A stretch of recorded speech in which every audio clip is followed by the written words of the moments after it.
Okay guys, today we're going to solve the shipping issue. This is actually a really easy issue to fix if the politicians will just quit playing games with it. Biden's wonderful plans of working 24/7, like nobody had thought of that. Whatever, we're not even going to go there.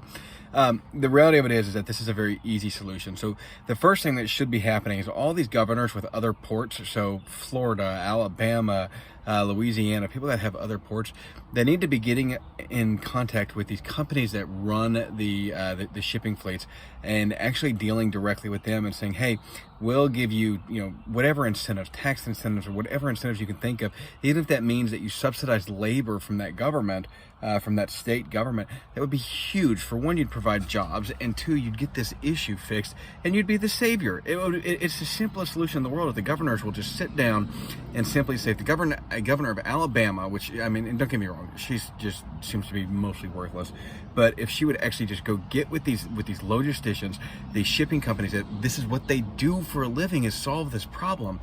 If you just simply sit down with them, I guarantee you in an hour, they will give you a plan that will fix this in 60 days and will have everything on track. But no, instead, we want to play stupid political games. For some reason, nobody is thinking at all outside the box that's up there in Washington, which is not abnormal.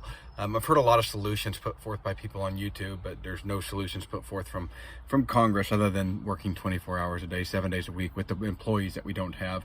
Like nobody had thought of that idea. Anyways, I digress. Bottom line is, this is a very easy solution. If Kay Ivey or Ron DeSantis or somebody, and DeSantis I think is actually doing a decent job, so he's actually putting forth some plans on this, and I believe he's actually made an offer on this. But if these governors would actually get off their asses and go and get with these shipping companies, we would all be able to get our stuff in time. It wouldn't be an issue. Right now, I had a cattle trailer that was down for 2 months because I couldn't get parts for it. We've got issues like this going all over the place, and it is just going to get worse. And people, these experts in this industry, they're talking about how it's going to take 3 years, 4 years for this to get fixed. Well, I'm sorry, that's just a load of crap. It will take no time to get fixed if Washington will work at deregulating this and getting out of the company's way. These private companies are very equipped and very, very good at getting these things solved and getting these solutions solved. Make a deal with the companies, give them an incentive to bring their business there, get it out of California anyways, because they're over-regulating the trucking industry. So even past the shipping stuff, it's going to create an issue. And again, you bring up so there's the next issue, the trucking industry that California is over-regulating. How about this?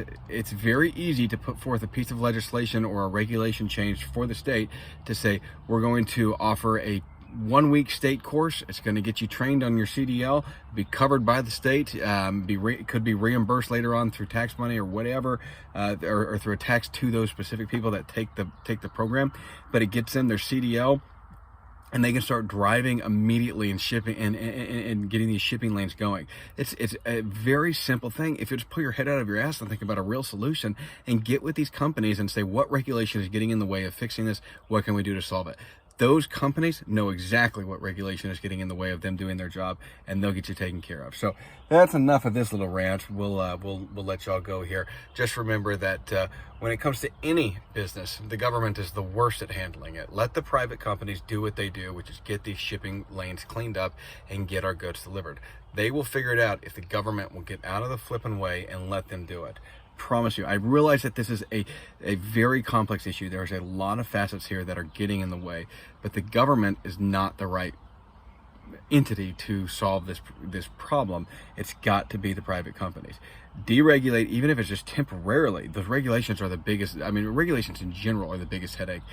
I mean, running a business, when I was in the military, our biggest goal was to figure out how to get by all the stupid regulations that the government put on us. It's ridiculous, and that's what these companies are doing too. So anyways, that's if you know the governor of any of these states that border the Gulf, then tag them in the video and tell them to get their heads out of their asses and get this thing fixed. This is not a hard thing to fix if they will just get with the right people and put the right group of people together for this.